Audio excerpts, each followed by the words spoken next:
মালয়েশিয়াতে যারা বাংলাদেশের আমাদের শ্রমিক ভাই বোনরা আছেন তাদের জন্য মালয়েশিয়া সরকার মাল্টিপল এন্ট্রি ভিসা দিবে এই ঘোষণা দিয়েছে। এটা অফিসিয়ালি কনফার্ম করা হয়েছে।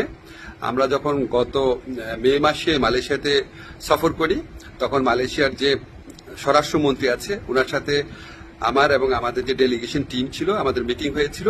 আমরা ওনাকে খুব স্ট্রংলি বলেছিলাম যে দেখেন, অন্য কোনো দেশের শ্রমিকের জন্য আপনার সিঙ্গেল এন্ট্রি ভিসা দেয় না, অন্য সবাইকে দেয় মাল্টিপল এন্ট্রি ভিসা, শুধু আমাদেরকে দেয় সিঙ্গেল এন্ট্রি ভিসা।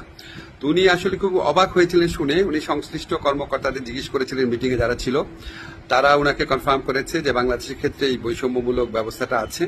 তো উনি এটা শুনে সাথে সাথে নির্দেশ দিয়েছিলেন।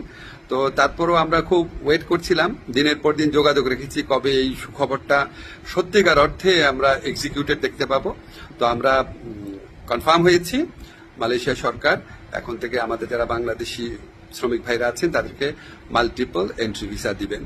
তো ইনশাল্লাহ আরো মালয়েশিয়ার ব্যাপারে ইনশাল্লাহ আরো কিছু গুড নিউজ আমরা অচিরেই দিতে পারবো। আমাদের অলরেডি একটা প্রতিনিধি দল মালয়েশিয়াতে আছে, সামনে মাসে আরো বড় পর্যায়ে একটা সফর হওয়ার কথা আছে। ইনশাল্লাহ আমরা খুব দ্রুত আরো কিছু গুড নিউজ আপনাদেরকে দিতে পারবো। সবাই ভালো থাকবেন, ধন্যবাদ।